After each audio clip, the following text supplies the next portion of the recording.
Hi, I'm Sandy McVeigh. Welcome to Microsoft Word 2010 Mail Merge. People have asked me how to creatively use the mail merge process to make sequentially numbered admission or raffle tickets, and so that's what this video will show you just how to do. So first of all, I'm going to open Word, and here's a sample of the tickets that we'll be making. These are for a charity raffle 50/50, and you can see that they're numbered in two places on the ticket.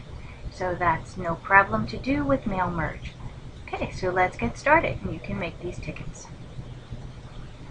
First of all, I'm going to open Microsoft Excel. And the reason I'm going to do that is I'm going to use Excel to do my numbering for me.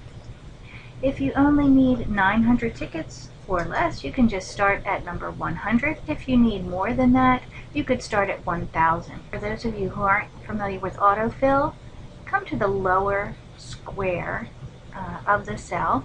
Okay, in the lower right hand corner of the square, your cursor will change to a solid black T or plus sign, and then just drag that down. Because we started at 100, we will go to 901. So you can see I'm just dragging down, making a note of what line I am on the left hand side. So if I come down to 901, let go, you see that they're all 100. So here's the little wizard here for the autofill options. Click on that and choose fill series. And now you'll see that they are sequentially numbered. And they start at 100 and go all the way down to 999. Okay.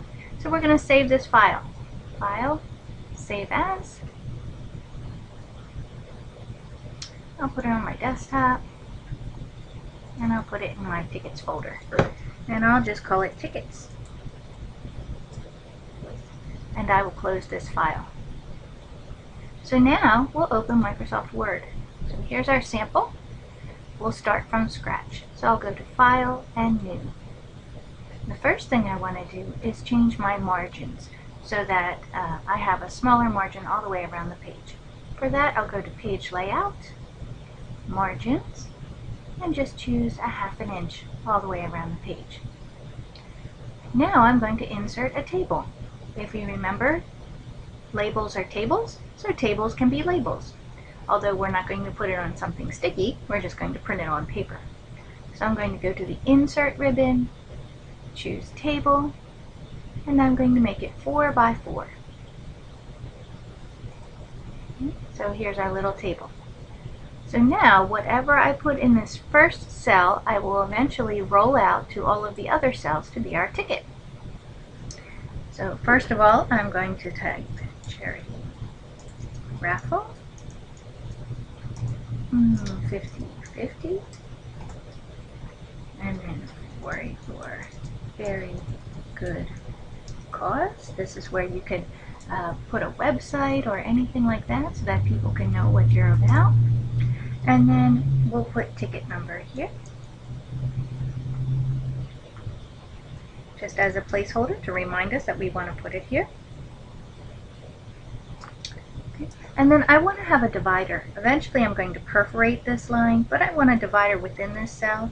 So I'll hold down the Shift key and hit the underline, which is up on the numbers across the top, right next to the plus sign, and hit enter, and it gives me a little line across the cell. I'm going to just put ticket number here, and this one's going to be slightly different than the sample because I like to improvise. So this is the part that you would be keeping for your raffle, the button at the bottom with just the number. You want them to keep the one at the top that has your logo, your website, anything like that that's going to keep resurfacing in their wallet so that they remember to come back and donate to your charity. I'm going to insert a picture. I'm just going to use one of the Microsoft free clip arts. I'm just going to choose logo. And for this series, there's one that's drawn my eye. I like this one with the flower and the little world. And so it's huge, but now that your image is in here, I'll make this a little wider.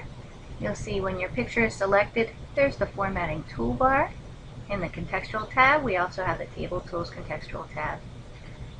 I want to change the size of this picture to 0.5. And I'm going to change how it relates to the text. As you can see right now, it's in line with text, so it pushes the text around. That is a difficulty with Word, is how it relates to text. But if you look for the wrap text icon, either you can choose it from the ribbon here, or you can choose it as it pops up next to your image. You can change how it relates to the text. So I'm going to have it tight with text, and then I'll move this around. You can see we're getting very close to what the sample looked like. I'm going to center all of this text. I'll make our charity raffle text larger. Okay. So now, how do we take this and turn it into a mail merge for our ticketing? Go to the mailings ribbon, and we're going to start the mail merge. We're going to pretend this is a label. And it says, well, this was the last label that you used. Is that what you want it to be? No, it's not. Hit cancel at this time. And what I want you to notice is up here in the write and insert fields, update labels is now grayed out. Once I hit cancel, that's now available. And that's the trick to this. So next we want to select the recipient list. And we are going to go to that ticket file that we just made. And click OK. And so I'm going to highlight my placeholder here for the ticket. And I'm just going to insert ticket. Okay, oops. And so this sometimes happens. I lost my little line, so that happens to the best of us. So I'm just going to put it back. And then I'm going to highlight this other placeholder and insert ticket again. And we might want to even make this larger so that whoever is reading the number can see it. Okay, because that's a big, important number if you win the raffle. And we'll make this larger here as well, but maybe not quite so big, because it's more important that they remember our cause than our ticket. And maybe you'll even want to add a little extra space after the paragraph so that that ticket number isn't right on the edge. Now this line here will be perforated later on so that you can rip it off and give the top part back to your client. So once you have your charity raffle ticket sample all formatted nicely, go back to your mailings ribbon. So now that we have our first cell formatted, we can click Update to roll out that formatting to all the cells. This next record is a placeholder to the next record. So we're going to click Preview the Results, and this is what would actually print. If that's what you want, then you're good to go. So let's take a look at the preview. And it looks like we might be able to fit another whole row of tickets on here. So let's click in the very last position in the last cell and hit the Tab key to add another row to our table. Perhaps you decide that you want your charity raffle text to be in a different color. And perhaps you want to accent your ticket number by changing the color. So if you highlight the whole field, you could maybe make it green. Okay.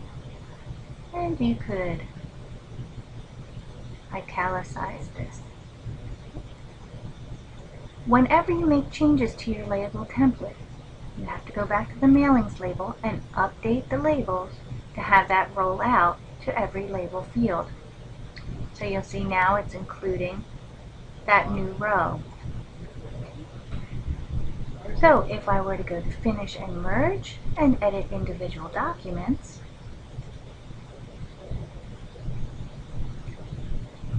it creates a file called Labels 1, 22 pages here. You can see I'm on page 11 of 22, all sequentially numbered, just ready for you to cut out. So I would really strongly suggest you getting an inexpensive tracing wheel and run perforated lines where you want your stubs to rip. And finally, my name's Sandy McVeigh. You can see this and more information about Microsoft and Google tools at my website, www.tinyurl.com/smcvey.